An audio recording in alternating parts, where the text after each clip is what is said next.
And next, we're going to invite Tom Hughes to briefly talk about how this session fits into everything else that's been done as part of the DT Hub. Liz Varga will come on for a bit and talk about the Digital Twin Definition Survey and what that's happening there. I'll briefly talk to you guys about the relationship between tests and definitions, leaning into some of my terminology work I do at CEL and ISO. And then Casey will lead us through the discussion group, talking about basically going through all the different sessions and bits and pieces as well. And what we'll do for Vicky, as I can see in the chat already, we will re-share the Miro link in the meeting chat just to show you, thank you Adam, how responsive the chat and some of our discussions can be. So that takes us through to the agenda. And Tom, if you'd like to unmute yourself and jump on, we'd love to hear from you. Thanks, Dan. I hope my quality's all right. I've had a few problems today, but fingers crossed it'll be good for the next 5 minutes. Just to briefly provide context within the National Digital Twin Programme, so perhaps how we've got here first and then where we might go next second. A large part of the DT Hub over the last 12 months has been engaging quite intensively with our members, and through those kind of member engagement activities, we have identified from members the potential need for some determination of whether something is or isn't a twin.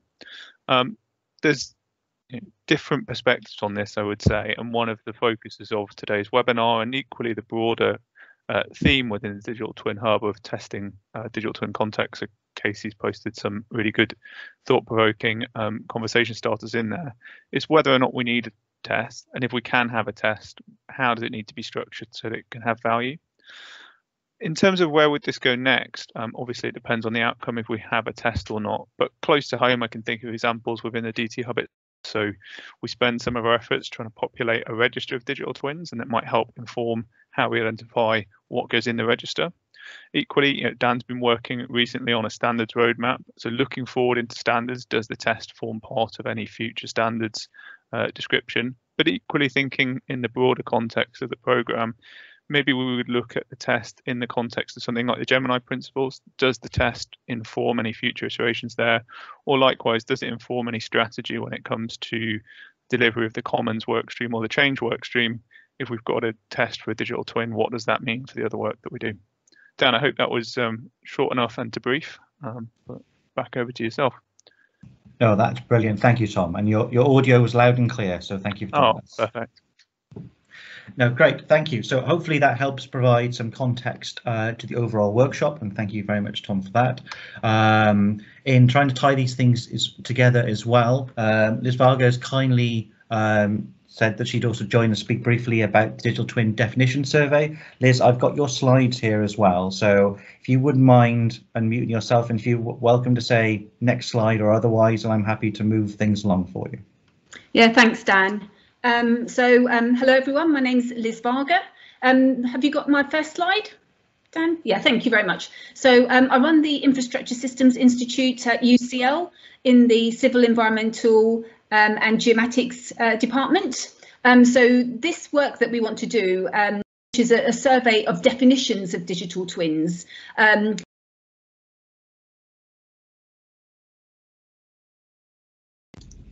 Sorry, Liz, you've managed to mute yourself. So sorry about that. I don't know how that happened. So I don't know how much you heard, but so this Digital Twins Definition Survey is work that I'm leading with the help of two of my students, Matthew and Lauren. So next slide, please.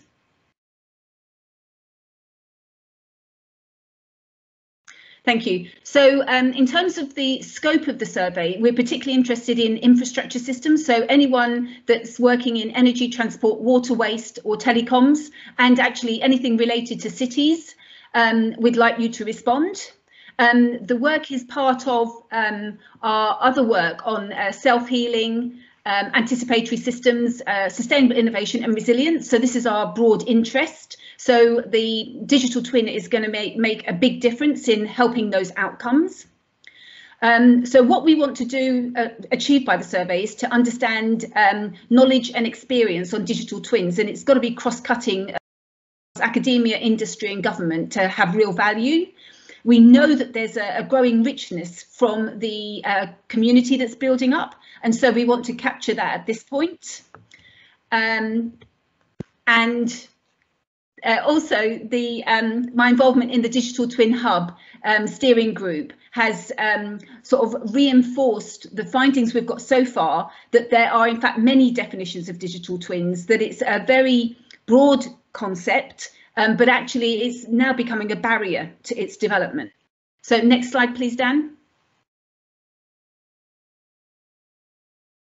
Okay, so what we've done so far is building on Matthew's master's dissertation, which was formed from a literature review and a small number of expert interviews, which were coded and analysed. We've got some recommendations from that. So next slide, please, Dan. So the three key findings were that there is this ambiguity about the definition of a digital twin. The second one is that actually there needs to be some collaborative development so that we can implement digital twins more effectively. And I think the work that we're doing with the Digital Twin Toolkit is working really strongly towards this already, and obviously the wider CDBB programme. Also, the third finding was that actually there needs to be some research into how we quantify uncertainties if we're trying to use digital twins, particularly in terms of visualising those uncertainties. Now, that's going to be for future work. So the first thing we're addressing, the first sort of recommendation is to look at this ambiguity of digital twins. So next slide, please, Dan. So this survey will respond to this, this primary issue. You'll see a link on the CDBB website. It will be there within about a week. We're going to leave it open until the end of January. And in fact, we're expecting people's understanding of digital twin to evolve over that time. So you can actually respond to the survey more than once, because we can capture the date and time that you respond, and we can see if it's changed, how things have changed over the time period. And hopefully we should have sufficient responses so that we can actually revise the preliminary definition we got from our literature review and interviews to be a robust definition for digital twins, as well as we'll collect some examples of digital twins in the survey as well. So that will also feed into the CDBB work. Next slide, please. We'll analyse the survey and publish the results in a short report on the CDBB website in February. We'll do some more in-depth analysis of correlations between the different information we pick up, and we'll certainly feed this into ongoing discussions at CDBB about how we should define a digital twin and which is the most meaningful use of it. I think that may be the last one, Dan. Yeah. Thank you so much, and please participate when you see the link within a week. I think Tammy and others will be promoting it anyway. Thank you. Oh, thank you, Liz. And I think it's a really good example of how these things will start to connect together as well, especially with a couple of slides I'm going to quickly go through now before we may do with the main bit of the workshop, which is the relationship between tests and definitions. So the short version is that one of the things that I look at quite a lot is the theory and stuff behind a lot of terms and definition work. It's because of a lot of the work I do at CEN and ISO. In particular, what it's interesting to note is that there is quite a strong relationship between these sorts of things, and that's because they have definitions for all sorts, and there's even a definition for the word definition, which I find, you know, beautifully circular in this sort of way. And the idea, quite simply, that a definition is a representation of a concept done in a way, sorry, I'll do it properly, representation of a concept by an expression that describes it and differentiates it from related concepts. And the important aspect there is that differentiation. So the idea is that definitions help define when things are or aren't something. And in particular, recently, there's been, at least in my world, a lot of conversations about the difference between definitions and descriptions, and this idea that there are some things you can't have a definition for, like IFC, for example, because something can't be or not be IFC. IFC is a unique thing, and in that sort of way, you know, there aren't criteria that makes something IFC in that way, and it's a very kind of convoluted way of looking at things, but it helps really look at the idea that there's a scope, and if it fits definition. It means that definition tests are interlinked in that way. If you have a definition, it is effectively a test as to whether something meets that concept. So it's very useful in that way. And the idea is that you collect the concepts that make up that definition, because objects with the same properties are typically grouped together. If you wanted to think about different types of light bulbs, each of those light bulbs will have different properties, which could be luminosities, materials, the gases that are inside. And the idea is that each of those can be different properties, and you can start to say which ones are energy saving, which ones are halogen based, or those sorts of things. And it helps you start to group different concepts together. And the idea is that some of those properties can be extracted to form characteristics, and whereby, say, some are halogen. Well, I should have thought of this example more before I started talking about it. Where some are maybe in plastic and some are glass. What you can do is abstract that up to say it has to be made of a translucent material, and by that way, then you start to get characteristics that form these things. And ultimately, it's those characteristics that define the concept. So take this example here. You have mechanical mice for a computer, and the idea that many of them have characteristics. The mouse on the left, is that kind of really kind of traditional ivory coloured sort of one, whereby you get the more snazzy ones that you get through. But the idea is that those are properties of it, but the characteristic is that it's a device for the computer. It is hand maneuvered, and interestingly, the original definitions talked about having a ball on the underside of the mouse. And now, obviously, as technology and innovations happen, the definition for a mouse has changed. So this also means then that definitions don't always need to be static, and things like definitions and the tests around them can evolve.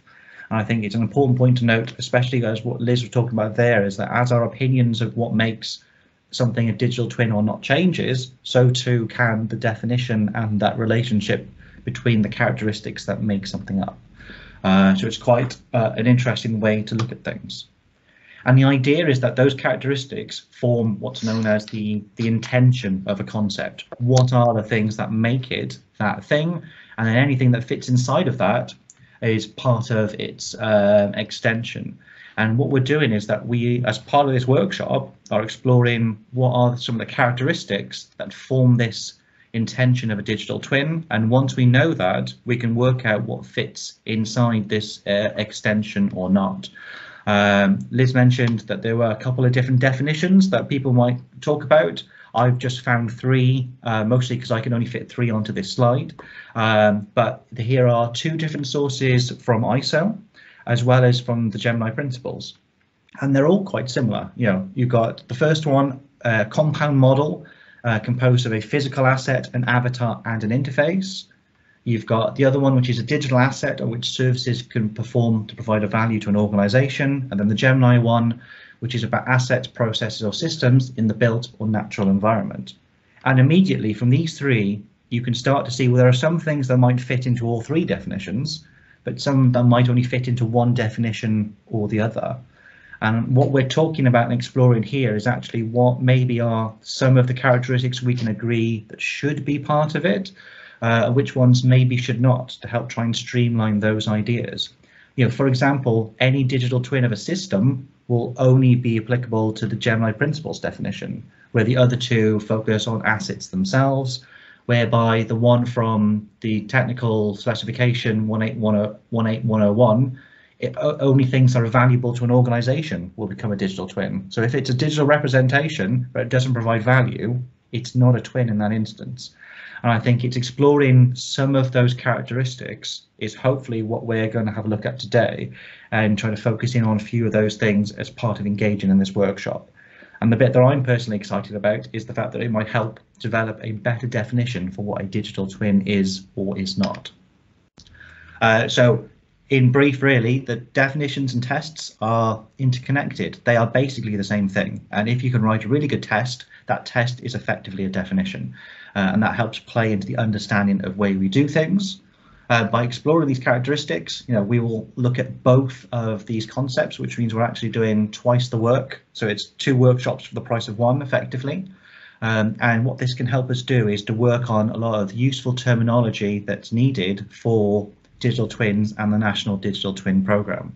And what I want to draw your attention to is that on the DT Hub, there is a glossary page, and the idea is then working towards developing the terms and definitions needed to support the National Digital Twin Programme. So after this workshop is finished, by all means, head over to the glossary, have a look, and see if there's anything you want to add, edit, contribute to, because it's hopefully going to start to build a useful resource, and you can apply the same sort of logic to any of the other concepts we're talking about as part of the overall programme as well. And I think that's it from me. Okay, thank you very much to Dan, Liz and Tom. I hope that set the scene for everybody. I'm going to now just run through a few little bits and pieces about how we're expecting this session to go. So if I can just share my screen to whoever has got control. Okay, so welcome to the workshop part of this session. Hopefully this is working. So this is it's good to see that there's just over 50 of us, I think, on the call now. We are going to be working on an interactive Miro board, so you should all see the link in the chat. And this is going very much us on receive rather than transmit. We've done the transmit part, and now we're looking to hear your views about your respective views on tests, and as Dan said, leading into, but not hopefully not straying into too much in-depth conversation about what is and isn't, what the definition is, but more on the testing side. As I said, my name is Casey Rutland. Today I'm representing CDBB and the University of Cambridge and BSI in taking you through a few exercises. We do have up an hour and a half or so to run through these. If we don't take that long, we don't take that long, but I'd encourage you all to dive in, don't be shy, and put every effort into the Miro board so that we can take all of that, and as Liz said, it will be formulated into a report and combined with other reports and will influence the general discussion. There was a discussion about the need or not for a test, and as Tom alluded to earlier, there have been a couple of conversation starters that I posted on the Digital Twin Hub.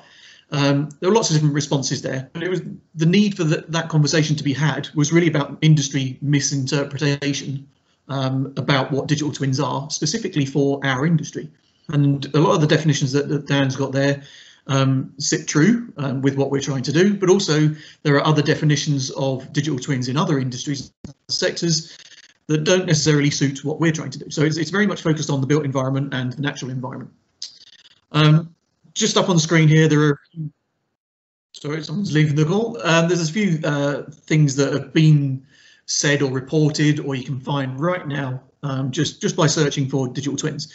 And I think what we're trying to avoid is the process, is what we've gone through with sustainability and greenwash, with BIM wash, and we're already seeing digital twin wash. And just a few examples. I tried to remove all the logos, but they're not all there.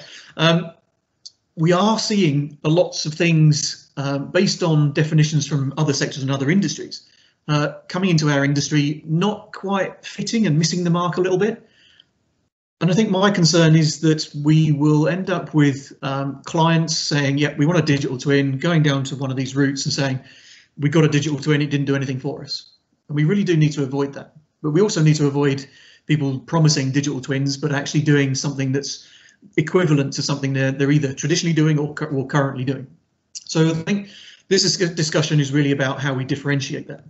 And some of the key points that came out of the comments and things on the DT Hub about the conversation starters were the argument for a test was that it would differentiate what we're already doing versus the digital twin possibilities, that it would provide the industry with a common understanding, that it would encourage competition within that industry and create a buzz around it. It will reinforce goals and industry progression to say, right, this is what we are currently capable of doing, but digital twins allow us to do all these other things. And then also referring to the previous slide is to counter mis-selling and avoiding disappointment. On the flip side of that, there was a few people making the argument against having a test. Some people saying that it's too early and we need to allow things to evolve a little bit first before we can say, yeah, this is and this isn't. It may prevent focus on the doing side of things. So people will be more focused on is it or isn't it, rather than just ploughing all their efforts into creating digital twin solutions for their particular client's needs. And then finally, it might stifle or stop innovation.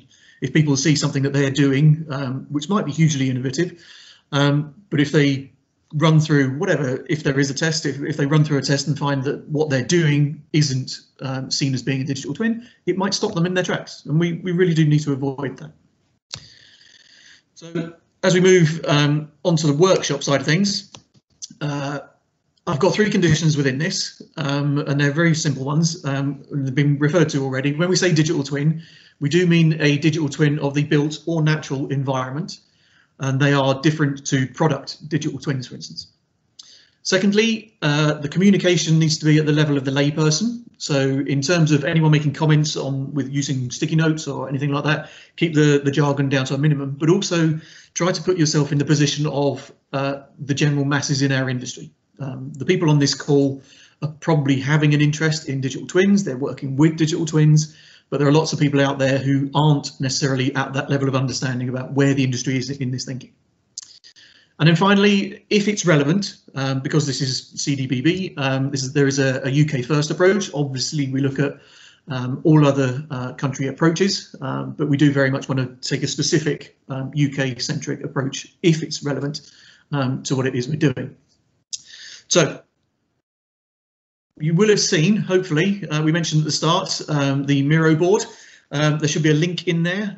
There are currently, let me see, over 45 people on the call. So if you could go to the Miro board and log in, or just follow the link, there should be very few sign-up details. We've got 26 people in there, including myself, and hopefully you'll be able to see things buzzing around. So what I'd like to see is people not populating the slides yet until we get to them. First one being the hello slide. If you're not familiar with Miro, if you go to the left-hand side and the 4th icon down is a sticky note.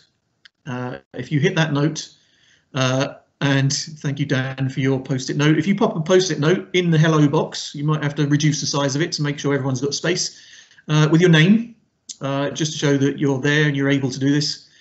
That just makes things a lot simpler as we go forward. From now on, Dan will be known as Is It Me You're Looking For? Thank you, Dan. But we do need to try and keep this quite active, quite light-hearted, and with 31 of you buzzing around, it's quite interesting to see what everyone's doing. So pop a note in there and type your name, type hello, try not to move things. But I will, if I notice anything moving around, I will lock them again as I see fit. All right, great. We've got a few people with arrows and all sorts. That's great. People are figuring these things out. Good. A couple of enormous post-it notes, so if we can keep those smaller, just so that we're not crowding out everyone else, please. Okay. The other thing to introduce is that we will be using a timer for each of these tasks. So we will be making sure that we're cutting each of these tasks down to a short, sharp hit. So making sure everything's included and covered, but we do need to keep them down to a minimum time. We may also open the lines up for further discussion in other tasks. Depends how these sessions go. But if we could just finish wrapping up names in the hello box. Thank you to everyone who's done theirs already. And we can start to move on to the first task. Okay, so whilst some people finish up on that, the first task is an open-ended question. Well, open-ended question in that you're able to add in a yes or a no. Don't start yet. If you are a yes, please colour your post-it notes any shade of green. And if you're a no, any shade of pink or red. Just to run through so we can understand what the general thoughts and opinions are. So I will set the timer at 4 minutes. So at 4 minutes, if we need to extend it, we can for this particular task, but we're just concentrating on the first purple board, the one that's on the screen right now. Do we need a test for digital twins? So reddy pinkish for no, and green, any shade of green for yes.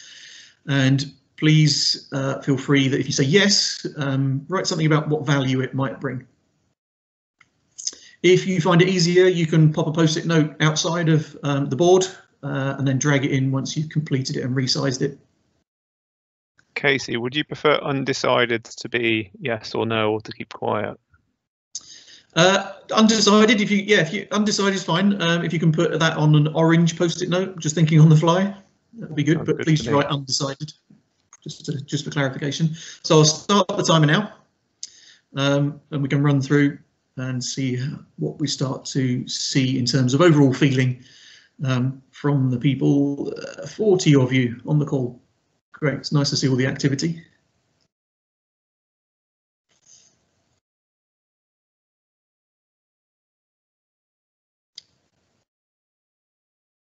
Okay, lots of really good activity, some things coming in already. If you are one of the people with enormous sticky notes, if you can do those outside of the main board or the active board and then drag them in, that would be really helpful just so we can see what's going on. Thank you.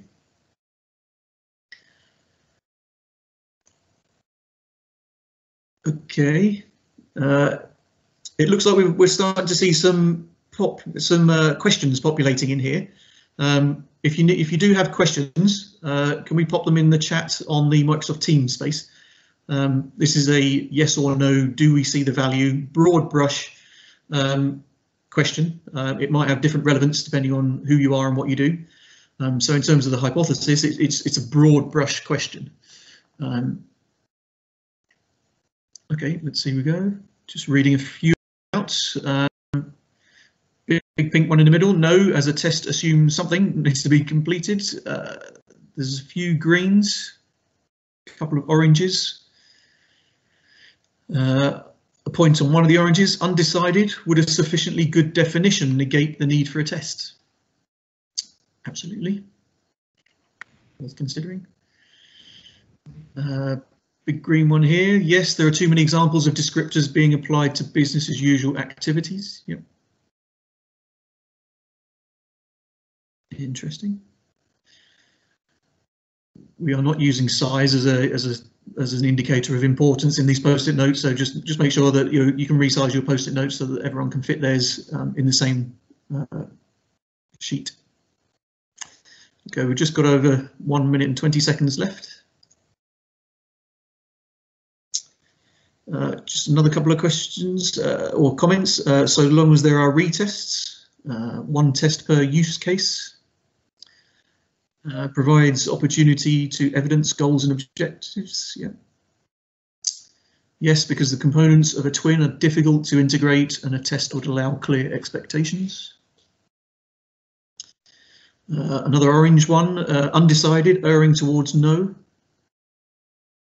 Another one, undecided or a yes, but only for specific reasons like judging a DT competition. The general case test may cut off low-fi innovation. Yeah, that's one of the considerations that we had in the DT Hub discussions. Okay, 30 seconds left.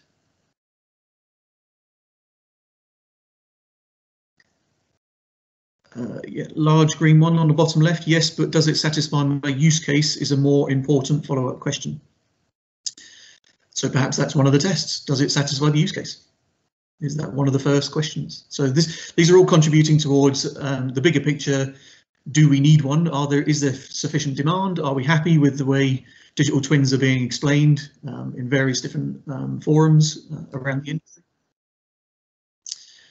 Okay, so we're up with our time. I'm just going to reset that clock. Okay, so whoever that is with a big yellow post-it note, we need a greenish colour for a yes. So if you change the colour of that, that'd be really helpful. But it looks like we've got some good answers of 41 people contributing to this. These boards will remain open for the rest of the day. So if there is anything you think of and you come back to them, then feel free to populate them. But we will be freezing those at some point and taking that and using it. If you can refrain from updating it once we move on during these exercises, we really do need to make sure that we go through these in progression, but we can come back to them afterwards. Okay, thank you for everybody's input. Okay, so now we're moving on to the second exercise, and this is to, again, gauge industry feeling through you guys as to what a digital twin is in very broad brush descriptions. Some of these options are taken from other discussions that have happened elsewhere. Some of them are taken from what we've been provided with from CDBB and various other discussion panels. But again, we do really need your input, your thoughts. This is not necessarily a colour required, but let's just carry on with the theme that we had before, with green for a yes and reddish ones for a no, orange for maybes. And again, just post-it notes this time, no words required, unless you absolutely feel the need to. So we're just going for coloured items. Casey, can I jump in before we start in detail? Only Yes. as we've got Chris Dent's jumped in on the chat. I'm conscious that I think a few people have added a few questions into that first board. So whether it's worth just quickly looking at those before we jump ahead too far. Yep, we can do. So I think, Chris, you've written it down, but I don't know whether you want to unmute yourself and just articulate your point across so we can have a chat about it.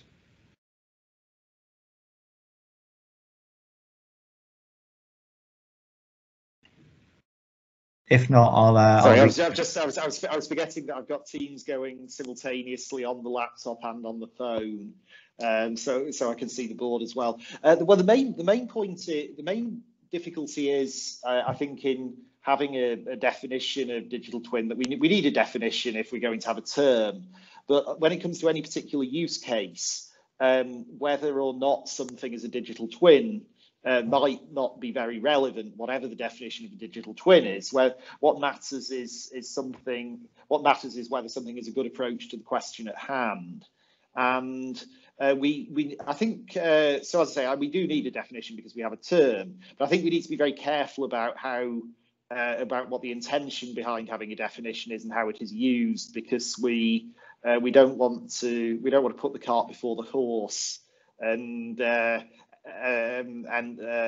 think this was the implication of some of the introductory statements, that we don't want to end up with this becoming the sort of fashionable thing at the expense whether digital twin is actually the right solution in particular questions. On the other hand, the digital twin is a concept around which driving forward certain types of decision support technology has come together. No, I think it's a fair challenge, and I'll give a half answer, and I'll let Casey carry on doing what before I rudely interrupted him. And I think that, I guess I totally agree with what you're saying. I think, interestingly, when we look at some of the future boards later, I think we start to talk about the type of test. And I think before we looked at this workshop, very much going in, I was of this idea of a yes, no, we have a definition and that's it. But a lot of people, as we've just seen on the board, are talking about use cases, and actually there might be different tests for different things, and that starts leading into potentially if there are subtypes or classifications, and actually could it be, how twinny something is. And I think the idea behind this is, I think we're trying to get a feel from people for some of these different elements. So I think reflecting after my first punt, I think you're right, and we need to be mindful of it. But hopefully, as we go through the boards, we'll lead into that. Does that sound about right, Casey? Yeah, it does. It's absolutely right. I mean, there are, depending on which perspective or which lens you're looking at digital twins through, it does mean very different things to different people. But I think a lot of what we're trying to avoid is, and has been identified before by other people on post-it notes, is trying to avoid selling what we already do as being a digital twin, and actually give value out of those things. Actually, if I can just challenge that, because I don't see why that should be a problem, because I mean, things that are now called things that might now be called digital twin were around for a long time before the term came into wide circulation. So if we end up with a situation where we're implying that only things that people aren't doing at the moment are digital twins, then we end up in we end up in a very strange situation. Yeah, agreed. Sorry, I probably misspoke in that in that way, because it's about saying, okay, so we're already doing this. It's a digital version of it. Yeah, that's a digital twin. Let's go. So it's the differentiation that stands. But this is I'm trying to keep my personal thoughts and opinions out of this as much as possible and allow you guys to talk. So it is a very good point. Absolutely does need to be considered, and hopefully that will be drawn out as and when we go through this process. Okay, just 50 seconds left just to complete this. Okay, we've had either one person or two people adding a new tab to this in terms of what a digital twin is, and that's data. I've moved that to database because, well, opinion it would be that data on its own doesn't make a digital twin.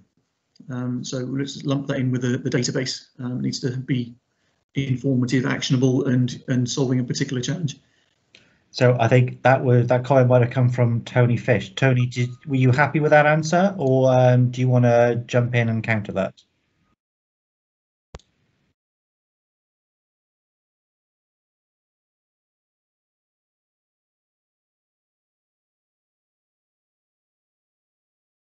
You're welcome to, if you're not, yeah, if you're welcome to unmute yourself. Otherwise, I can see in the comments. How did you get off mute? Yes, sorry, it was the Teams, blimey, yes. I get a degree just for getting off mute, I think. Woo! And I'll even do this.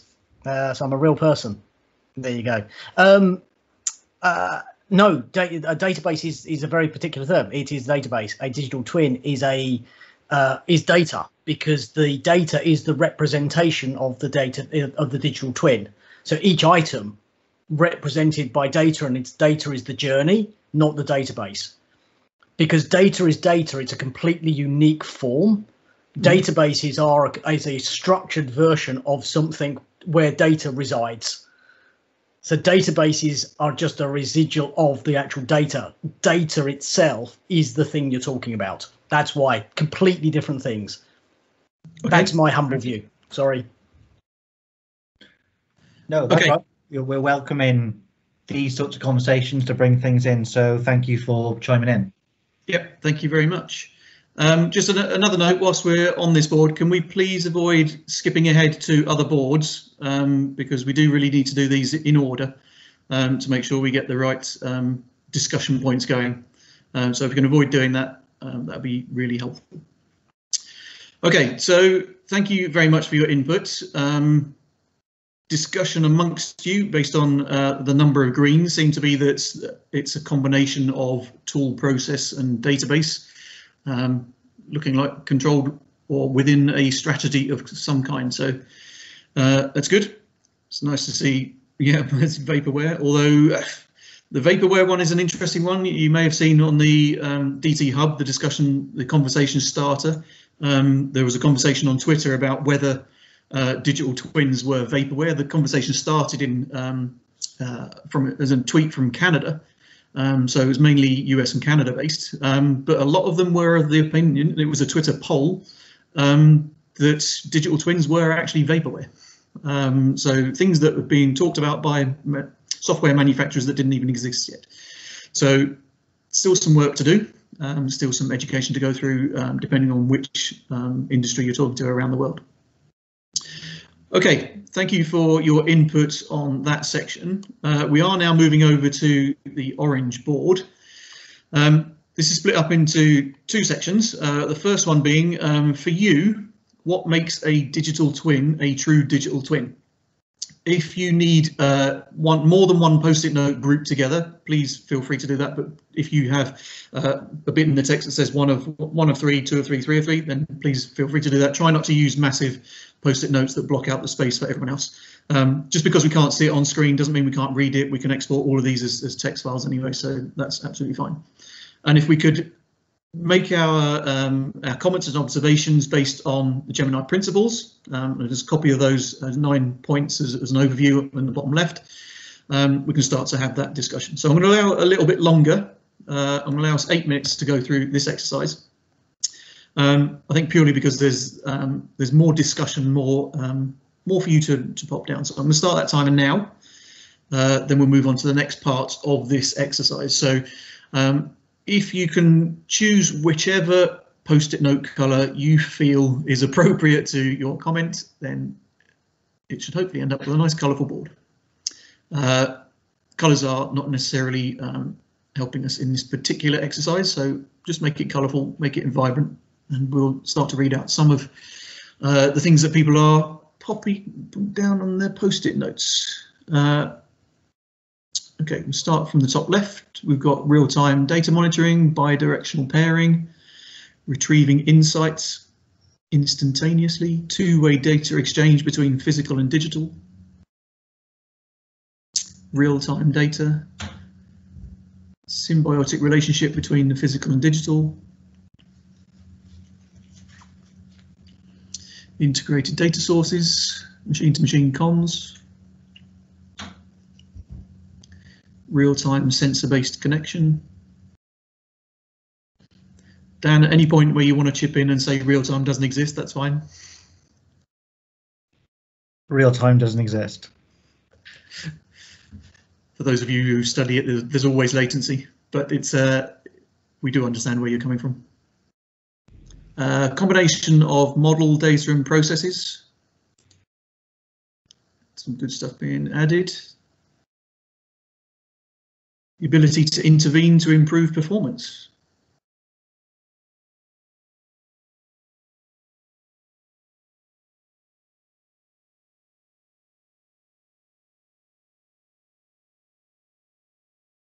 Okay, let's have a look, see what else is going on. Purpose-driven approach requires integration and dealing with silos because yesterday's institutions are not well equipped to address today's and tomorrow's questions. Couldn't agree more. Yep. This is a transformation. This is what the industry is going through right now. I think that's why there's so much keenness and interest in these things, and yet large parts of the industry are still yet to start that journey.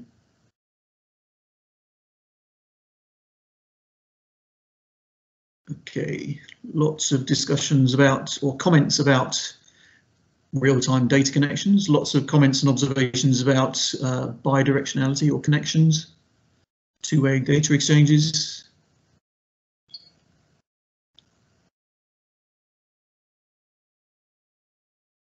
Completed DT must represent the intended, existing or designed future asset, which should effectively mimic the actual data flows likely to take place in reality.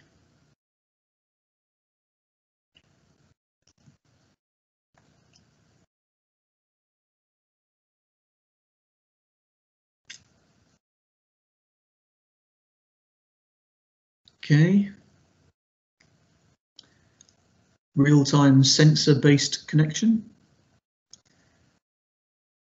Digital representation of a whole that can be used to derive insight. I'm just going to zoom in on some of these because they're hard to read. A realistic digital representation of existing assets, processes, or systems in a built or natural environment which has a bidirectional connection to the real twin and contains a way of computationally analysing incoming information to generate valuable insights.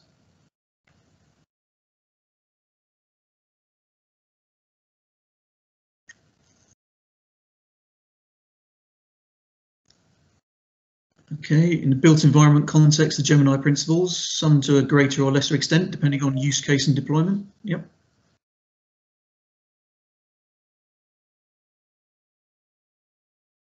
A live coupling to an entity reflecting its state throughout its life, including its context.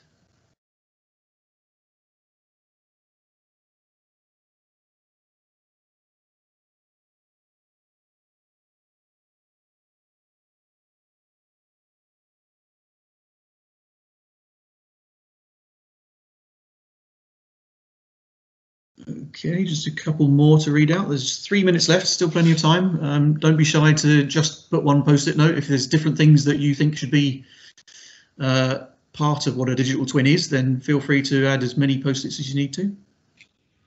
I can see in the chat, Sophie, you've jumped in talking about the symmetry of data and bidirectionality. Do you want to unmute yourself and go into what you mean?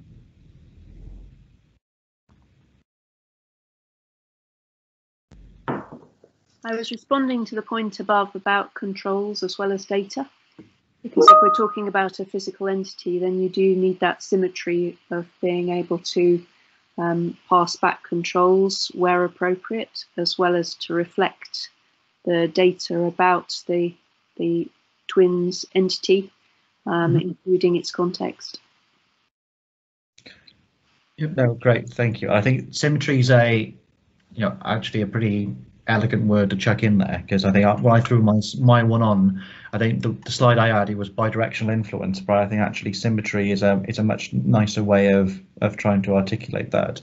And I think one I've seen before is about rate of synchronicity or something like that as well, and it's that ability, I think, to personally, I think Casey's trying to stay neutral. I think I'm doing a worse job of this, but I like the idea that it goes both ways, in the sense of, if I open a window, in theory the temperature should drop in the space, but at the same time, if I tried to up the temperature, would it close the window? And I think actually maybe in a good enough situation that might work, and I consider that to be the level of symmetry and bidirectionality we'd like to strive for. And that's a terrible example when there are much easier ones with BMSs I could have pointed to, but I think that works. And I think for temperature is not the same as fresh air. Yes, well, quite.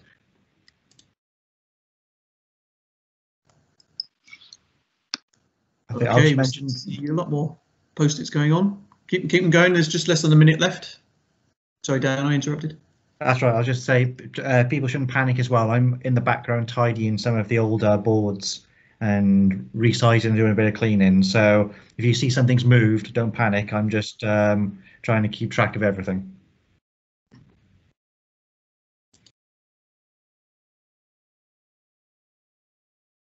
Okay, good. There's lots of input going on. We don't have the time to read everything out, but when the time is up, if anyone has a particular issue they'd like to comment on or to reinforce, then please do. I'd like to have a bit more of a discussion about this slide, based on the ones we had already, or anything you've seen before. Okay, time is up for this particular part of the exercise. Okay, so does anyone want to raise their hand in the Teams conversation before Dan calls them out for speaking or unmuting and speaking? Well, I think there might have been a reaction land speed record there from Rob Klashko. I think perhaps 0.1 milliseconds after you asking about raising hands, had his hand up immediately. So I think it'll be unfair not to invite Rob to unmute himself. Rob, what would you like to contribute? I was going to make an observation. There's a project that I have been involved with in Leeds, an Innovate UK competition for using IoT sensors to help decision making in social housing. And one of the things that we really encountered, because our proposal was not just to use the IoT information, which I think was what the competition anticipated, was that we wanted to be integrated with the council systems as well. And we very quickly ran into this sort of issue that, in a sense, I suppose I would say that while most pieces of software have, or most platforms have APIs, many of them, well, APIs aren't equal.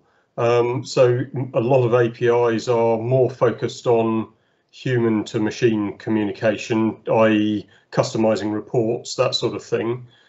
Whereas when you get into the digital twin sphere, the connectivity that you need between systems, and I think we probably all agree that a digital twin isn't something that sits within one single platform. It's about integration of lots of different data that comes from lots of different places. Those APIs quickly become to be able to do things.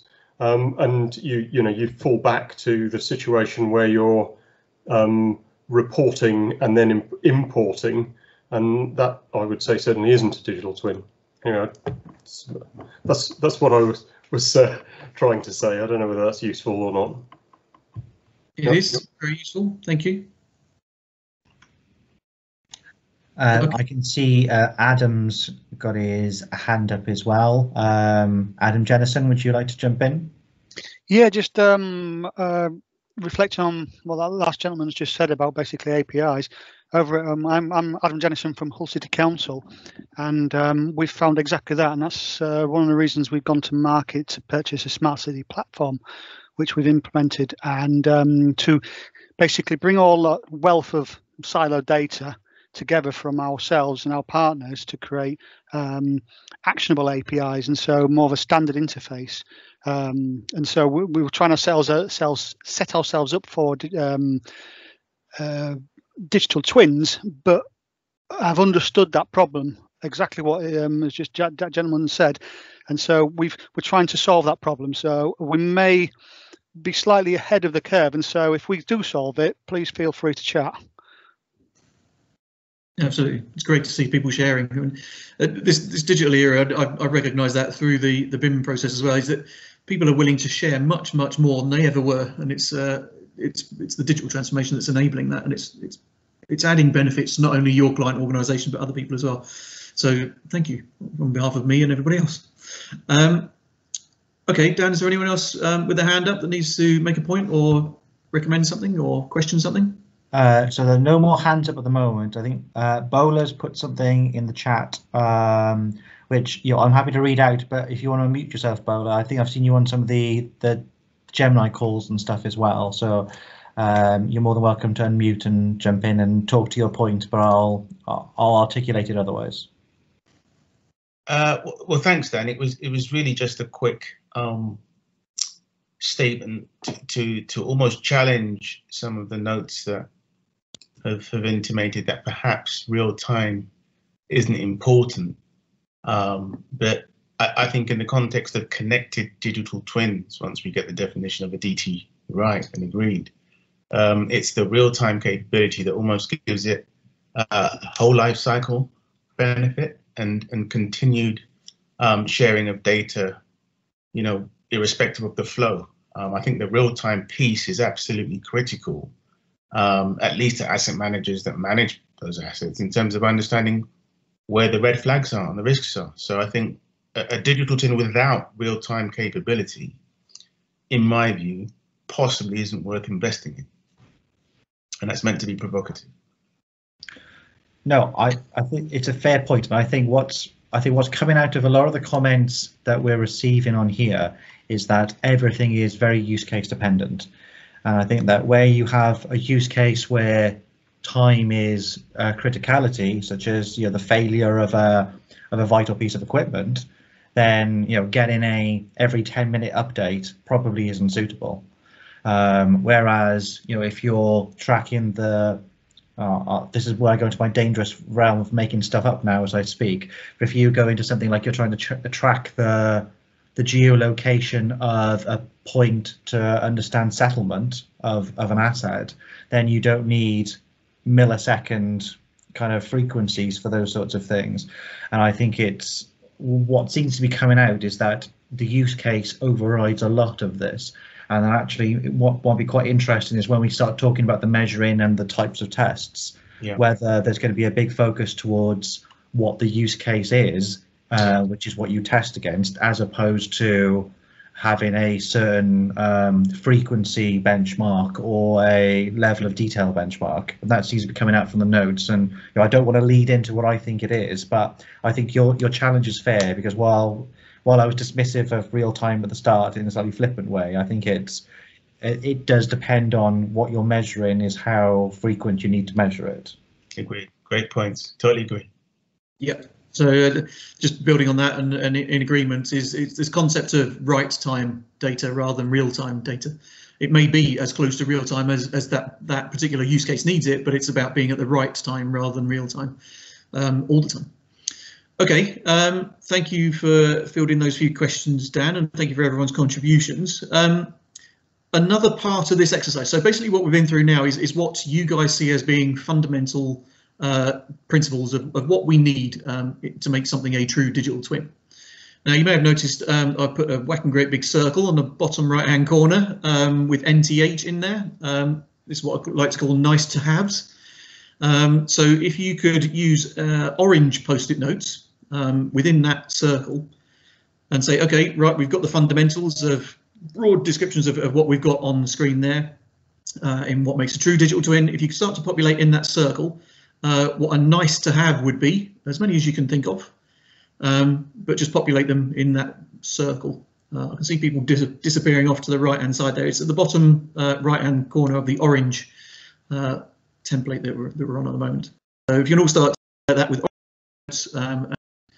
nice to haves in digital twin world.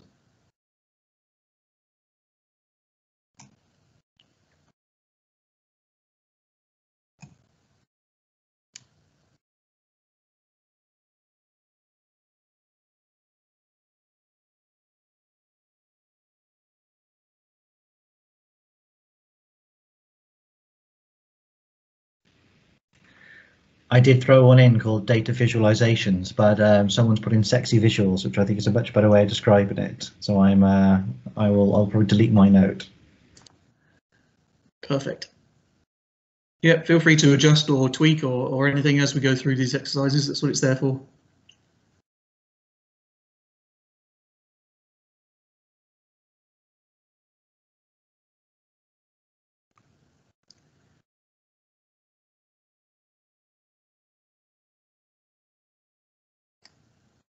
Right, someone's put right time in there as a green post-it note. Is this something that should be outside the circle? Based on the last discussion we had. Oh, that's sorry, that was from me, Chris Dent. That's one where I'm simply very reluctant to have a definition of digital twin that cuts that starts to cut off certain possible solutions. I mean, I think right time is for me would fit under a nice to have, because I don't think it would form part of the definition, but it clearly is something that you that you want. So having data late would be an acceptable part of a digital twin. So I'm just being pretentious. Well, it's the. I mean, this is. I think this is where you get the split between definition and what definition and good practice. And this is where the Gemini principles I tend to think of as being good practice, but you would I don't think you would. I think that the Gemini principles are possibly specifying too much to form the basic definition. Okay.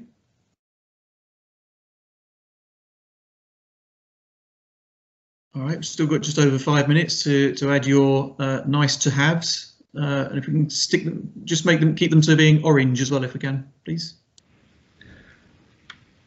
So I think we're getting a fair bit of traction on this conversation. I think while we're moving stuff around, Vicky, did you want to jump in on why you think right time isn't nice to have? Yeah.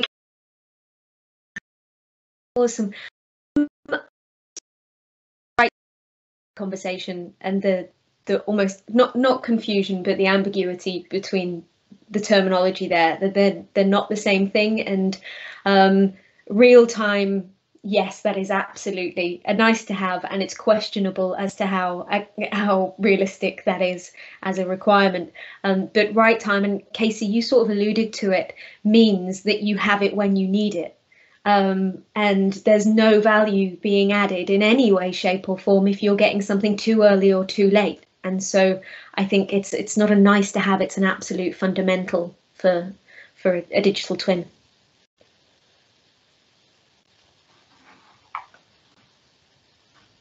I'm dying to say I agree with you, but I'm remaining impartial. I'll take that as a you agree with me. Yeah. As I said, this is not anything that I'm adding opinion to in terms of the report. This is very much a reporting of what you guys on the call are saying and what's been said and contributed to on the conversation starters. So as much fun as we're having here, this is going to be very much a report on industry feeling rather than personal opinions.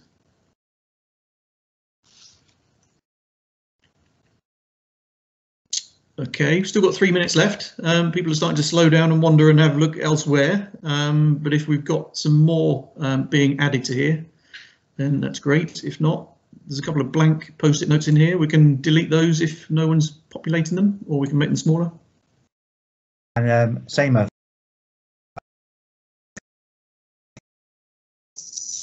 Lovely, thank you, Dan. Sorry, I came in late, folks, so just trying to play catch up. I mean, on this right date, right time thing, it's I put something earlier on in the text box, and it's something that's playing havoc with COVID cases these days. Probably not the digital twin thing, but actually it's more of a data. It's more of a data quality thing. So all of the as of, I think, I was going to say yesterday was Monday. Yes, Monday. As of Monday, which is yesterday, it appears that all of the national data on the test and trace database has retagged student tests from their place of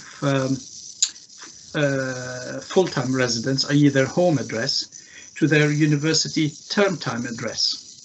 And that's just meant that a whole lot of COVID cases have moved in and around the country in some really random and mysterious way over the last 24 to 48 hours. And that's just, you know, the right data at the right time, because imagine if you're sitting there trying to think of a city's COVID response, and all of a sudden you found your case count had doubled because PhD was retagging things in the background. It doesn't really help your effective response. So I think, you know, there is probably an argument or merit in that right data, right time thing, because if the people behind the scenes keep rejigging things without telling public health or, you know, the lovely folks sitting behind the desk in schools or, you know, behind the computer and planning, then it becomes really problematic.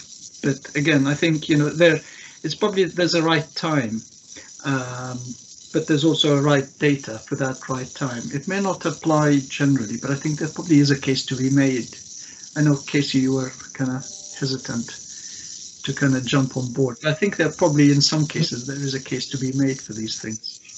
To make it clear, I am absolutely on board for things being at the right time, but it's just that I don't want to influence the conversation. So yeah. I'm glad there are other people having that conversation. Yeah. Okay. Just over 44 seconds left, 40 seconds. Okay, it looks like people are starting to slow down now.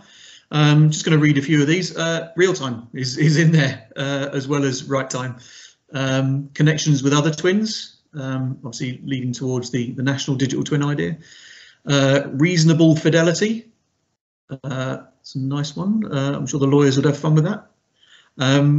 Prediction, transparency. Multiple digital twins of the same thing with different methodologies. That's an interesting one. Who put that one down? Anyone want to discuss that?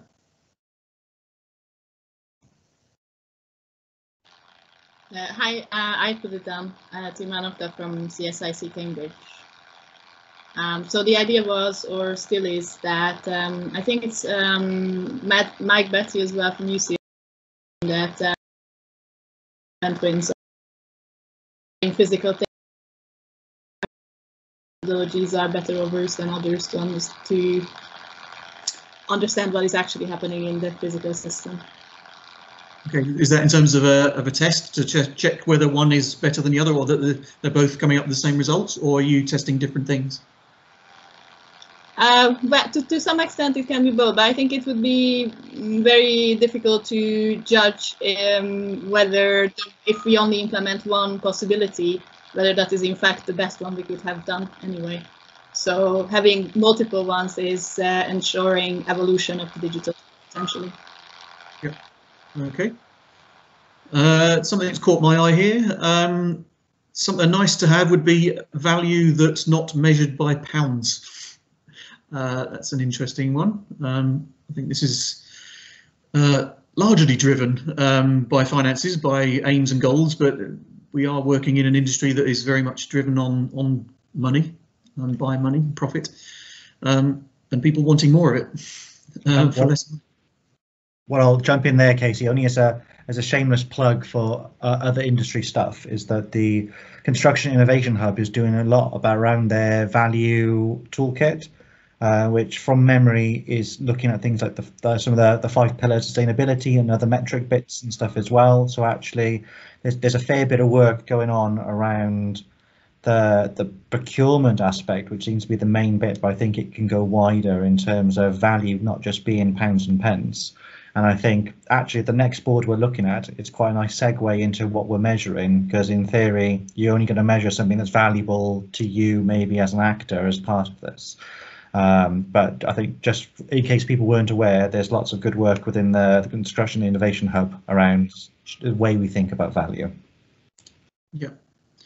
Okay, another one that's caught my eye here before we move on to the next topic, data-rich object. And again, I think we do need to not necessarily separate, but we do need to understand where the overlap sits with other processes that we have in place going on in the industry right now. And ultimately, the aim of the BIM process is to understand what objects you have and the data associated with them for specific purposes throughout the life cycle. So that's very much captured within that. So not saying it's a bad thing that it's in there, but I would expect data-rich objects would have been not necessarily a precursor, but a core part of developing or coming up to the point where you need to start considering digital twins. Okay, excellent work. Thank you all very much once again. That was really quite helpful. So we're going to move on, as Dan said, to the next board. And what we're talking about is what should we be measuring? If there is a test, what should we be measuring? And again, we want to keep this as broad as possible. We're not going to try and influence this. We'll discuss a few of them as and when we go through. But if there is a test, what is it we're measuring? So, there's an interesting debate going on in the chat, but I think this is the right board to maybe vent it on, as to whether a bad digital twin is still a digital twin. So I guess if people start writing down things like performance, use case, indicators and those sorts of things, then that starts to inform that potentially. And I think maybe it's a good conversation to open up after we've had a play on this board, Casey, but there seems to be, I'll call it an active debate going on in the Teams chat. So I think it might be worth shedding some light on it for a little. Sure. Okay, can we be as specific as possible? Because we do need this to springboard some conversation. So we will be measuring things and they will form KPIs, but I don't think that's what we will be checking the performance against KPIs. But what performance? Performance of what? Is there a yes/no checklist? What is there? Is there these are the fundamentals that you need to have before you can call something a digital twin? Those types of things I think we need to start to populate this board with.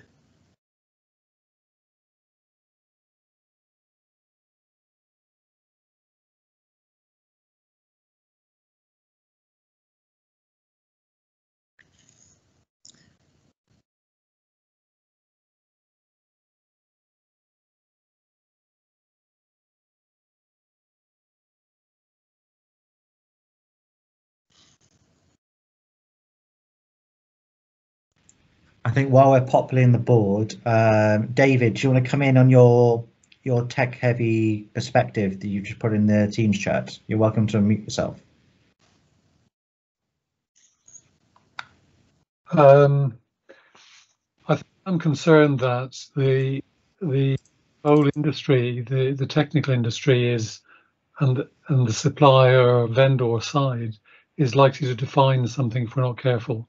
And I think I'd rather be looking at what is the representation in a useful way that doesn't interfere with the physical bit, if we want to look at first design, at changing it, at improving it, at explaining to people what's going on, or even operating around failures. And so not even the assets themselves, but actually the consequences and the the new situation which needs to be understood. From that point of view, I don't think it's actually about the criteria of a technical expert in terms of the system, the data, the architecture, whatever. I think it's more about what does it do and what can it do. Yeah, absolutely agree. It very much aligns with that use case scenario, the business case. Why are we doing these things, and what should it do? But the question is still relevant. What should we be measuring to enable those things to become a reality? Sorry, I was taking it as we're still looking at what is a digital twin, in which case I think it's more like you can't be slightly pregnant. It either is a digital twin or it isn't. I think you might measure lots of factors on it depending on what the purpose is you've got. But I think the purposes could be quite a wide range, and therefore not all measurements will help you. Yeah, agreed. Yeah, and I think it would be ideal if we could get to that position where we understand what is and what isn't a digital twin. As you say, you can't be slightly pregnant. I'll stop hogging the airwaves in a moment. I'll just say one last thing, which I think the risk to us all here is that we define in terms which happen to suit possibly vendors and others quite well about what is a digital twin, not necessarily that a clipboard, and I'm exaggerating, might be a good digital twin for some people. Yep, again, it comes down to that use case description, doesn't it? Okay, we've got quite a lot of a range of different contributions, and again, if you keep your post-it notes small and allow space for other people to contribute, that'd be great.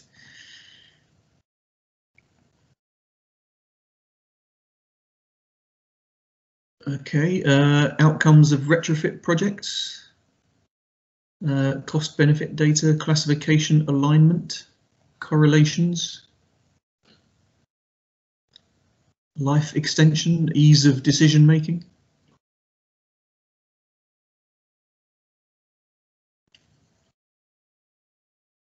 Okay, I'd like to possibly change the emphasis, but some of them seem to be answering what could we measure using a digital twin, whereas I'd really like to focus the discussion on what about a digital twin should we be measuring to determine whether or not it is one.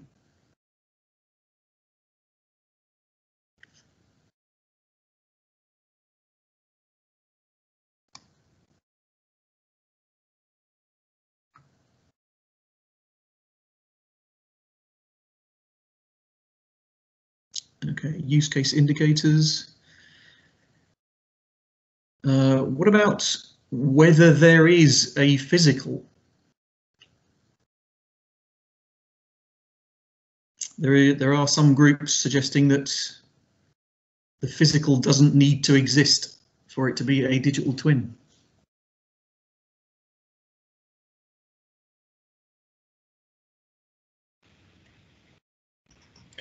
Yeah, I think just to jump in on that, I've heard examples of, I think there's a Formula One use case where instead of using actual sensors in the tyres, what they do is they use, I think, something that's called a virtual sensor, which effectively is making a number of assumptions, but instead of actually putting the sensor in the middle of the tyre, it's then sort of saying, well, you know, there's a life expectancy of this tyre based on the driving pattern. I think it's effectively a complex simulation in lieu of an actual sensor.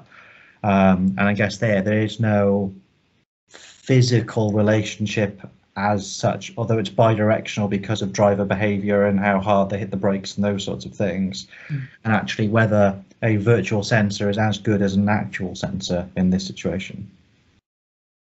But nevertheless, the car physically exists and the tyre physically exists. Yes. Yeah. Okay, let's have a look. Fitness for purpose, except that all DTs are not the same. I think I may have read that one out before. Money changes plus or minus, building energy savings, water, electricity, utilities leakage. Okay, I think some of these come into, we will separate and segregate these later. But some of these are coming into the what can we use a digital twin to measure, which is a different conversation. Whereas what we really want to focus on in this is, in order to tell whether something is or is not a digital twin, what should we be measuring? Okay, does anyone have any comments? Dan, anyone's hands up or any comments in the discussion box? We have no hands up at the moment, although I think when I was talking about the virtual sensors, I think Rob Klaschka was jumping in to say it's effectively design simulation. And I think, yep. Yeah, I got that the audible yes there. Do you want to jump in, Rob?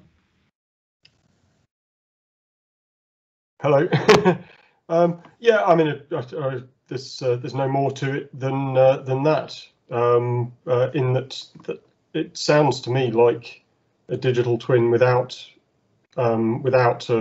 its real world twin is I mean, it's interesting. The only anecdote I can give to you with that is in the context of our project, where we were unsure in the first stage whether in the second stage we would be able to get access to real data from the council, whether they would be willing to give it to us. And so we were talking about effectively creating some fake data, which sort of fits with your Formula One model.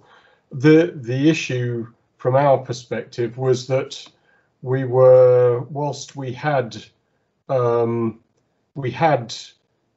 effectively sort of use cases that we were thinking of, we were also looking to find new use cases in the patterns of the data that we had access to. And if you haven't got real data, you're not going to find real problems. If you've got, if you've got sort of fake data, which is designed to sort of throw the answers that you're looking at. Can I just throw into the mix whilst I'm on the two things on the board that I wrote, which possibly don't sort of fit with a lot of the technical conversation that's been going on in there, and that there were two issues that again we ran into because we're talking about putting sensors in people's houses. Acceptance was it was a very important thing. If people didn't want the sensors, then our project failed.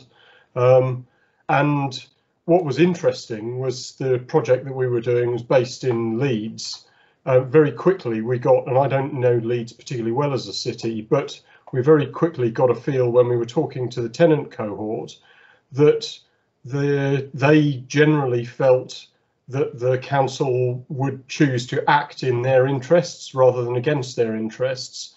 And as a result, they were much more, they're very open to having sensors in their homes, whereas you can imagine in other council settings around the country, that's not going to be the case. And actually, whilst it may sound trivial, in the context of a lot of the sort of digital twin functionality, which requires acceptance from general members of the general public, the way that you've behaved before may mean that functionality is actually not accessible to some bodies, because people just won't share their data. That was sort of the general gist of what I was getting at with that. Okay, I think acceptance is an important one, and I think that could also form a core part of what we should be measuring. And just whilst Rob was talking, it's given me an opportunity to read through some of the post-it notes. So I think I may have described this incorrectly, but it may be worth doing this again at the end. But the question is, in the context of this discussion, this is about whether we do or we don't need a test for what a digital twin is. So the question should be framed in, or should be responded to in those boundaries. So do we or don't we need a test? And if we do need a test, what should we be measuring about a digital twin to tell whether it is or not a digital twin? So we might come back to that question at the end of it, because I think a lot of people have said, oh, we could measure this using a digital twin, we could measure that. And I think we need to re-emphasize the actual question. So we might do that again at the end. But we're going to move on, unless Dan has any pressing comments on the chat. Yeah, I think there are a couple of useful things that are coming out of the chat. I think in particular, I think that conversation about some of the virtual sensors and other bits have brought up some other terms that have been being thrown around. One is a digital shadow, and I think sometimes I've heard the phrase digital clone be used as well, and that idea of, I think, something that doesn't quite have that connection back to the physical, and the relationship between simulations and twins and that sort of relationship there. So I think there are a number of bits coming out, and I think that I think just being mindful of time and making sure we get through it. I won't call anyone out at this point to talk through those, but I think it's interesting that, you know, we're having this debate, and, you know, whether the relationship to things like simulation activities and stuff are coming out of the chat, which I think, for me personally, almost justifies why we still need to be talking about these definitions and stuff, because you have all these different words being banded out. And as I can't remember who said it, I'll just scroll back up. I think Vicky noted that we need to be very careful navigating a lot of these terms, and that, you know, for example, would we as an audience think that a digital shadow or a digital clone is a type of bad digital twin, or is it not a digital twin? I think that's the sort of question we're hoping to answer in these discussions, is where these things sit, so that we can answer that sort of question. So I think, thankfully, it looks like we're stimulating a lot of discussion, which is good. And I will leave that there so we can jump on to the next board. Okay, yeah, and we can do. My particular challenge with the concepts of a digital shadow is like a parallel version of a digital twin of the same thing that you test a scenario on. My challenge with that is the terminology. A shadow is never different to the object that it is. So we can have these parallel things where we run scenarios, but let's not mess around with the English language. That's my tongue-in-cheek response to that one. But yeah, it absolutely is a need for running scenarios and various different things that you don't want to affect the key, the main twin. But let's have that conversation later. Okay, so we move on to this next yellow panel. It's a very simple, hopefully quite a quick exercise. Types of test results. So if in the previous example we have a test that checks whether or not a digital twin is a digital twin against a given definition, you have one post-it note of whichever colour you choose to place on any one of these items. So should it be a yes/no answer? Should it be an unbounded numerical score that goes from 0 to whatever to cater for changes in the industry and development? Is it a percentage score? Is it a checklist? Or is it classified into various different use cases or purposes? So you have one post-it note, just drop it on there. You don't need to write anything, but we just need to understand what you think would be more useful to cater for the wide range of digital twins that we have, and help the industry provide them, help clients requesting them. What are people's opinions? Should it be a yes, no? Should it be a numerical score, a percentage score, checklist, or should they be classified or banded, depending on how you view it? Not asking for personal reasons, Casey, but what if some of those aren't mutually exclusive, and you might want, say, a yes, no for like a different classified twin? So if you thought they would be maybe subtypes based on use case, but you wanted a firm yes, no, how would you answer on this board? I think if they were going to be classified, they'd have to achieve a yes, no before they were classified. That's my gut feeling. It's not a given, but in order to be classified, it would be one of them might be no, and the others would all be yeses, but for different purposes, maybe. Thank you.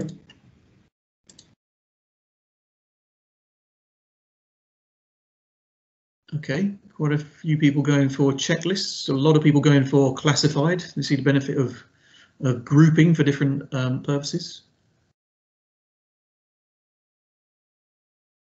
A few people on yes, no. Okay. I won't ask Rob to speak because I've asked him to speak a few times, but he's noted in the chat that he quite likes Richard Saxton's analogy from BIM for Clients, which is that you might not have to do everything, but the more you do, the greater value you get, which I guess is part of that percentage score based one potentially forward? Personally, I mean, the challenge you have with the percentage score is that it's finite, but whereas the industry is changing, so that's where the unbounded numerical score came in. So it might score 10, but you might only be able to score 50 right now.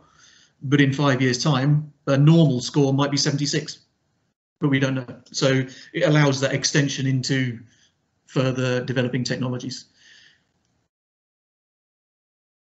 Whereas if you're on a percentage, that would have to, you'd have to change the definitions and the what's good and what's bad as you went through. Yeah, and interestingly, a lot of the chat's agreeing with you about that idea that 100% will shift quite a lot. So actually, it's probably possibly not a good metric. Yeah. Okay. Right. It looks like everyone's done it. It looks like we've settled on a classified grouping of test results. So we will take that on board and see where we go with the next one. Okay. Who's done that? Okay, I don't know where all they came from, but they're there.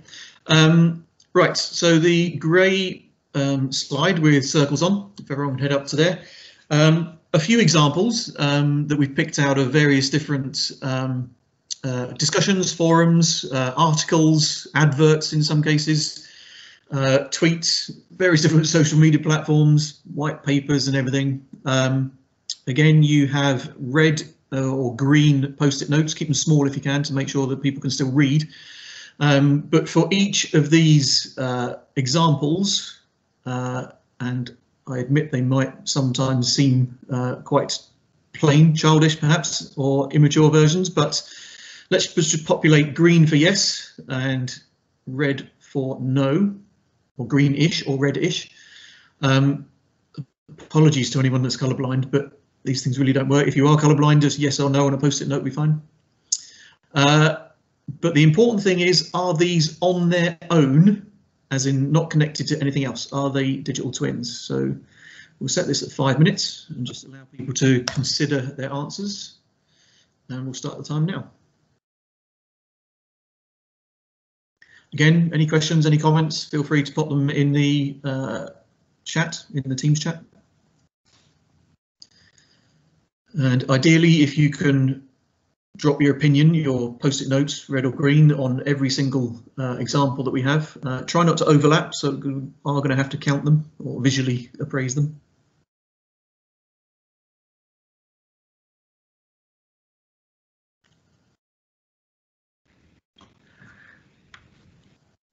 I'll try and tidy as I go as well, but I think if you cover the text, it makes it slightly harder for others to then make an assessment. Yes.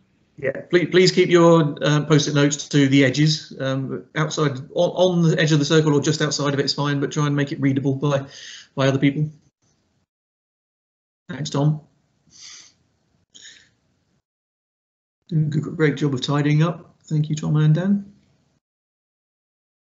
Okay, we're starting to get some clear thoughts about what is and what isn't.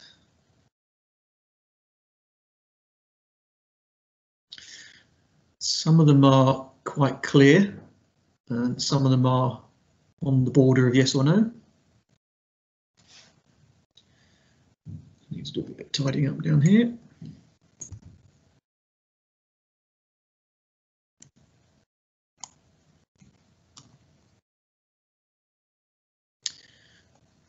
Okay, just under 3 minutes to go. It's looking good.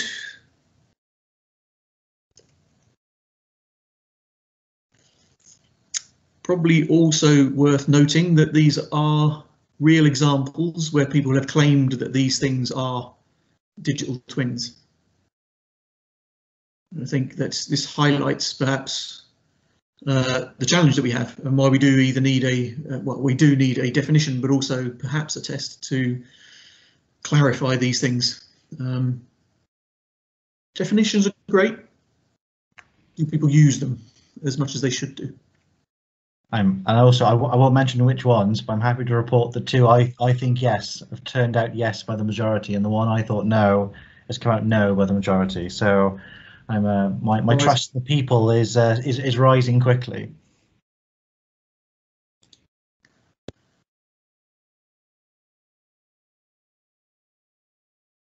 Okay.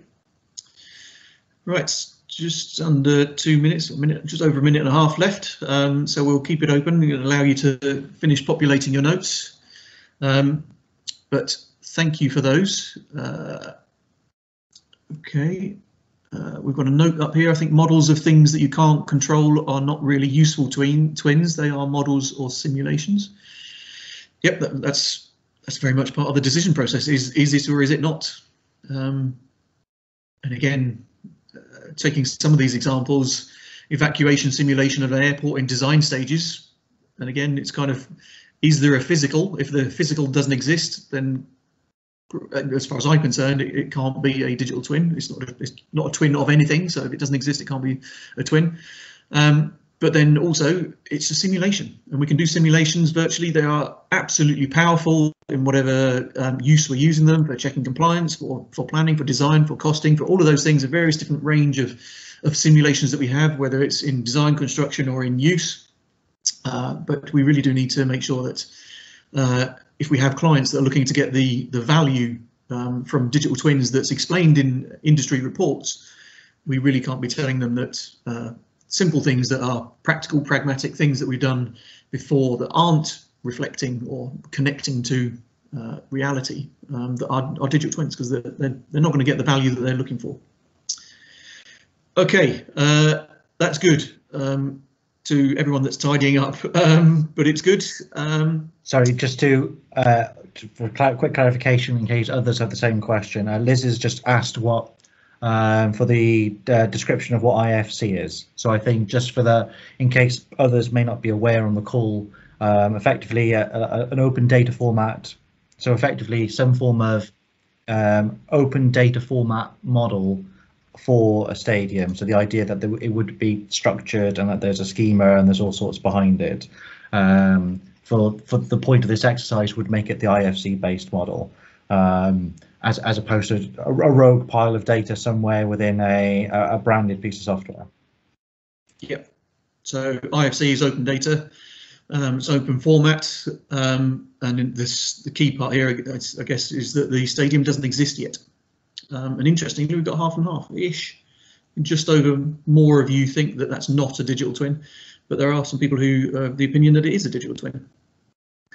Okay, that's quite clear in a lot of instances. There's a few people challenging with some colours that aren't following the broad trends in those. I'm gonna pick on whoever put the single green around point cloud survey. So if you're able to or want to comment on that, please do. If not, we can skip on, but feel free to unmute yourself.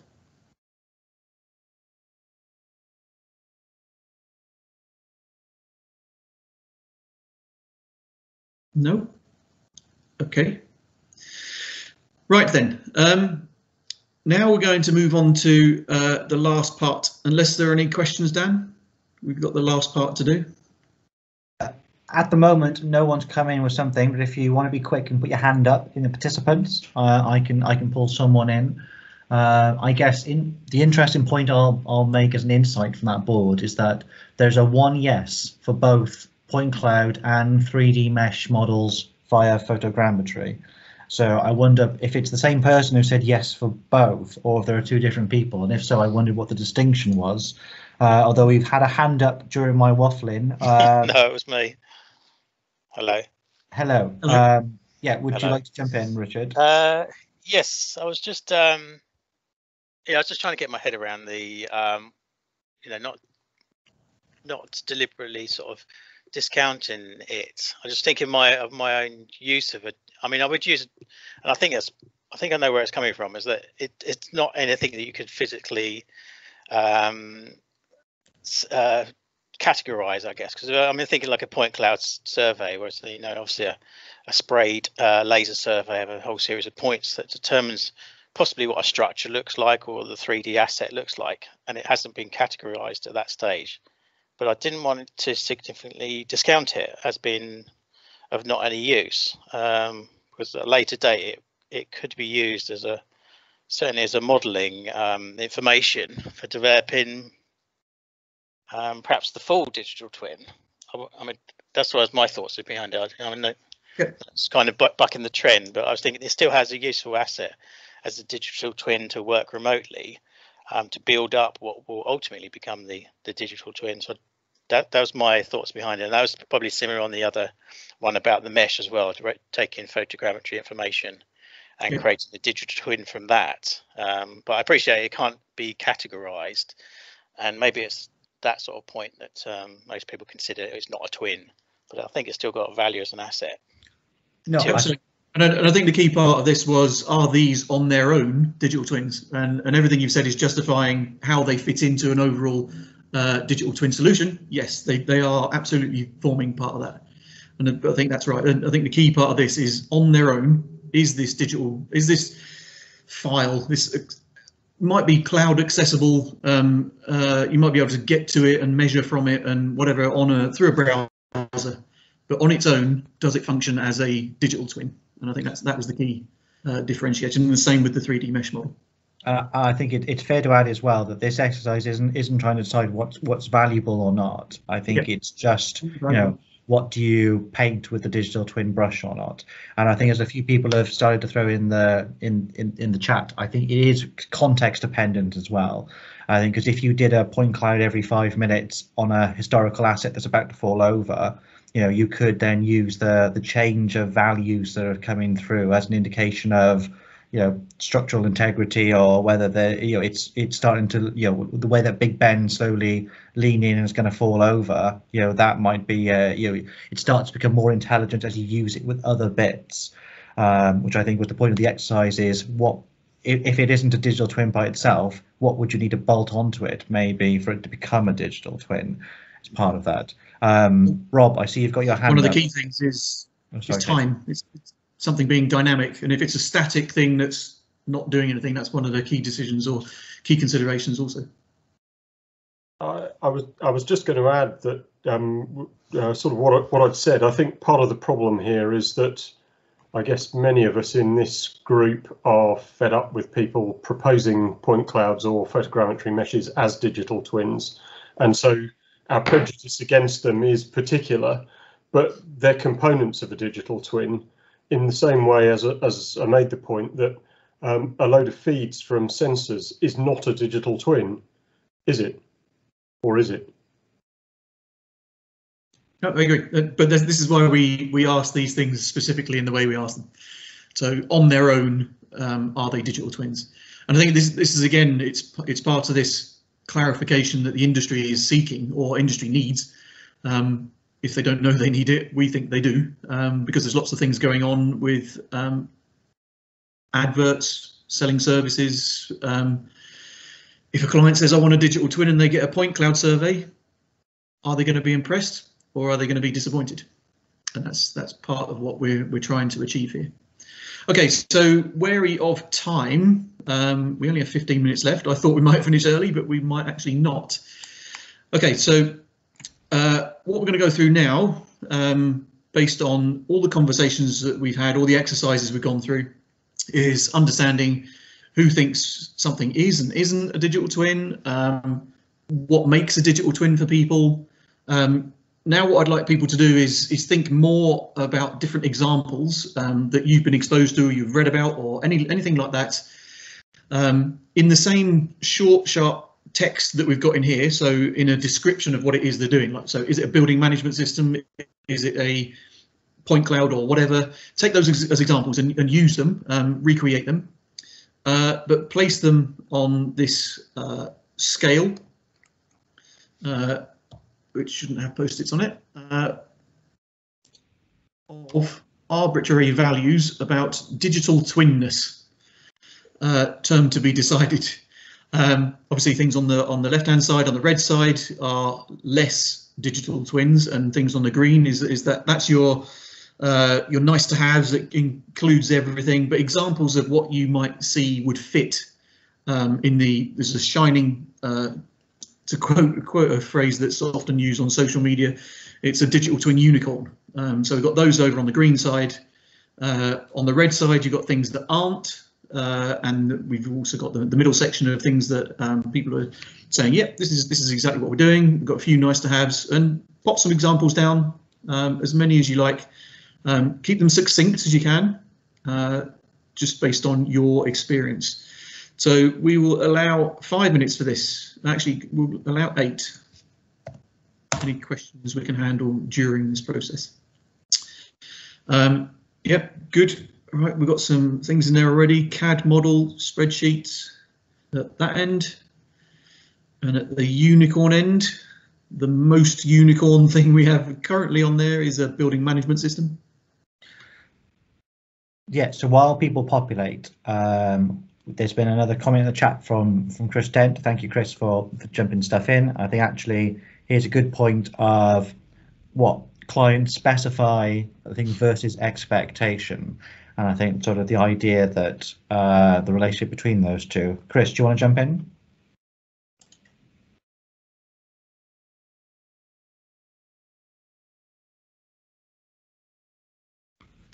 Yeah, the answer is yes, I do want to jump in, but I'm again switching between 2 different installations of Teams on different devices. Yeah, it's simply the point that in the thought experiment of someone asking for a digital twin, I mean, this is something we have to be very careful with in when you have something that has become, in one sense, a bit of a buzzword.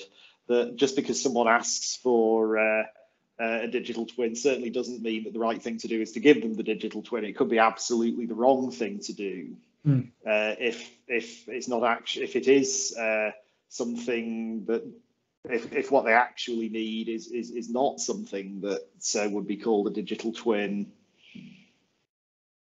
No, I think that's fair, and I think there's certainly an expectation bit here, but I don't think we can really talk about whether I'll call them a specifier or a client knows what they want or not, and I think that's a bit out of scope for today. But I do agree with you that actually you probably there needs to be a prescriptive set of requirements to ensure these bits. Yeah, it's out of scope for today, but it was responding to a previous point where it's responding to a previous point about on that particular thought experiment. No, I think it's fair, and I think it's yeah, I guess if someone turns around and if they tell you they want a digital twin and they describe it as photogrammetry so that they can see everything and it's all there and you deliver it, then in one argument who's not what to say, they've gotten what they've wanted as part of that. And it's interesting that I think this is where my life frustrates me in a way, is that a lot of the way that we standardize things, terminology becomes very prescriptive, but from a dictionary point of view, it's very descriptive. And actually, if we start using words to mean different things, dictionaries change to reflect that. And I think there's a balance between how people use it and how people are told to use it, which I think is an interesting balance for some of this. Yeah, I mean, I think we may well have passed the point where there can be an agreed definition of digital twin that everyone will accept. I mean, we're certainly well past that point. For instance, with artificial intelligence, it's less clear that we are for digital twin, but I think it's quite ambitious. We will. I mean, that's a different matter from. That's a different matter from saying from the idea of Centre for Digital Built Britain having a definition of a digital twin is valuable, but I think it's unlikely that will stop all these kinds of sort of buzzword bingo going on in marketing. Well, I'll challenge slightly, only in the way that when we did the grey board, which were on their own, are these things digital twins, there was actually a fair bit of consensus on a few of those items. And I think even if we can't make the most beautiful, eloquent definition, we're at the point where actually there seems to be a high degree of confidence of that we'd want to exclude from that extension of digital twin. and you can refine the definition so it doesn't include point cloud surveys or something as something that could be applicable. And I think you can iterate on these things because it doesn't need to be perfect tomorrow, but we can get better, we can get closer as we explore it. We just need to be absolutely clear that digital twin is in no way whatsoever a synonym for the right thing to do in any particular case.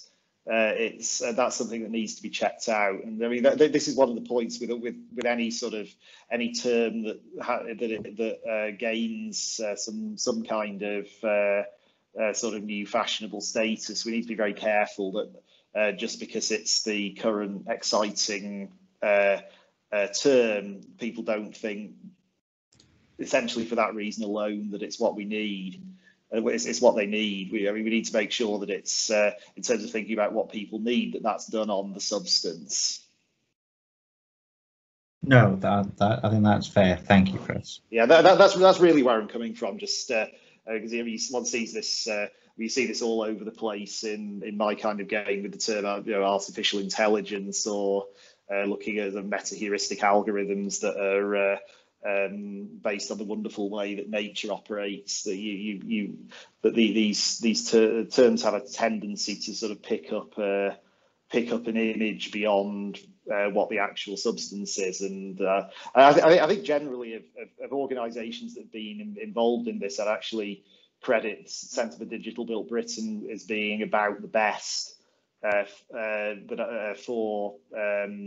for being clear that it's the substance and use in supporting decisions that matters. Okay, no, that's fair. Thank you for throwing that in. Yeah, good conversation. Okay, there's just over a minute left, and we've got some gaps. We've got some far on the red side of things. Things that people will view as not being a digital twin: hand-drawn sketches, spreadsheets, static post-construction design models, a digital system without any intelligence, scenario models, sensor feed, evacuation model simulation, static BIM dataset, point cloud survey, a table recording historic data, ability to intervene to improve performance. That one seems like a stray one to me. But I'm happy for anyone to explain. We have that one might have come from the purple board above, because I think that's probably going to be what makes a twin actually, isn't it? The ability to intervene. I'll move that over. All right, yeah, I'll just move it. Okay, 3 seconds left, and then we're going to have a last-minute dash of fun. Okay, so thank you again for all of your inputs. There's lots on there. Dan, we have some things that have been copied over as well on this side. I don't know whether that's something you're doing or that's an accident. It's not me. I think there might be a rogue clicker somewhere, because it's similar to what's happened, I think, with the other boards. There seems to be some global copying, but I will do some deleting while you look at some of the other results. So just to note to anyone, anything over on this side, if you can see my screen right now, anything that's over on the far right hand side of the Miro board, we will be deleting. So if there's something there you need, then move it over to where it should be. Okay, 5 minutes left time. 2 minutes, and again on this digital twinness sliding scale. Feel free to move around any that you disagree with. We do really need this to be a conscious effort, so quickly as you can, when I say go, start to move things around. Move it and drop it and let go, and then move on to your next one, because that enables then someone else to move it back again if they need to. So I'll start the timer now. Let's see if we can get an even spread across the grading from 0 to hero, as it were.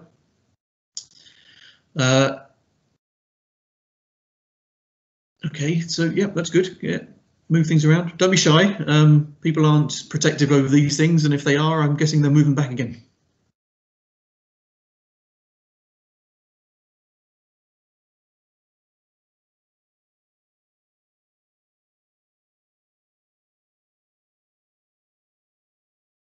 Okay, that's 30 seconds gone.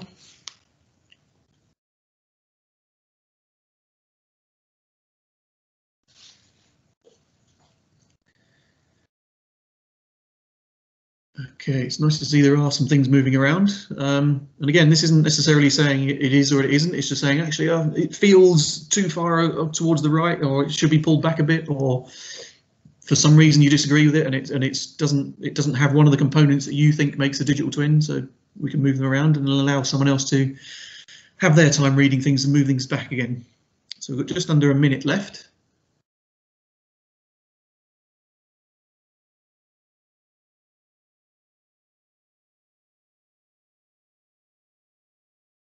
Okay, yeah, starting to get a better spread now. It's always going to be relative to the post-it notes around them. Good work. 30 seconds left.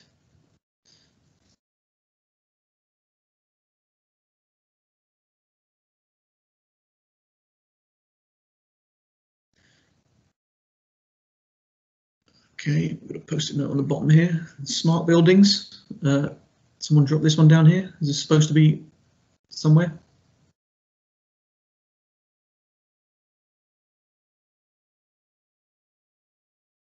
That's a whole other topic about what's defined as a smart building. Okay, right. That's looking good.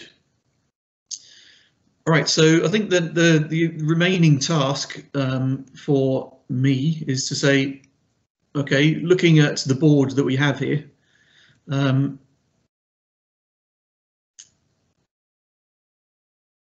yeah, okay, so I'm going to say somewhere around here. So this is what I call the threshold of what anything we'd call a digital twin. Anything left of that line, we'd say these things aren't digital twins. If anyone disagrees with that, pop your hand up and let us know. But we have 2 minutes left before 4 o'clock. So I guess one interesting point Rob Klashka has put in the chat, which I think I started to allude to earlier as well, is that one way we can think of some of these concepts is what would you need to add to them in order for them to become a digital twin. I think we don't have quite time to explore that now, but I think that's an interesting one of if you looked at something like a sensor feed or a spreadsheet or a static BIM data set, you know, what elements would you stitch onto those and make them a twin would be an interesting way of looking at it as well. Yeah, that very much comes back to this checklist item to say, okay, so if this isn't one, what are the things that we need to add to that to make it one? So there are different approaches as to how we can do that. Okay, unless there are any urgent matters, I'd like to thank everyone for their participation. It's been a really enjoyable session. I hope you've enjoyed it. I hope you found it valuable. We've got people from all sorts of different backgrounds and roles and responsibilities. So I would really like to say thank you very much again. You will see the results of this go out in a report in due course. But in the meantime, if you do any spare time, Liz shared what she's been doing with the survey, so go and contribute to that as and when you can. And I think we've seen some things change and add to the discussion as we've been going through this exercise. So it may be that you fill that survey in as soon as it's available, and then you change your mind in a few months or a few weeks, and then complete the survey again. So thank you again, once again. Dan, is there anything left for you to say? Aside from thank you, it'll just be a quick note to say, please make every effort to visit the DT Hub often and frequently. There's an awful lot of events that are happening over the next couple of months, and there's a lot of interesting discussions on the forums and other bits and pieces as well. Hopefully the vast majority of you are members, and if you aren't, I'd fully recommend joining to keep track of all the stuff that's going on. Otherwise, I think just thank you for contributing and helping to make the events so engaging and such a success. Yep, thank you all once again.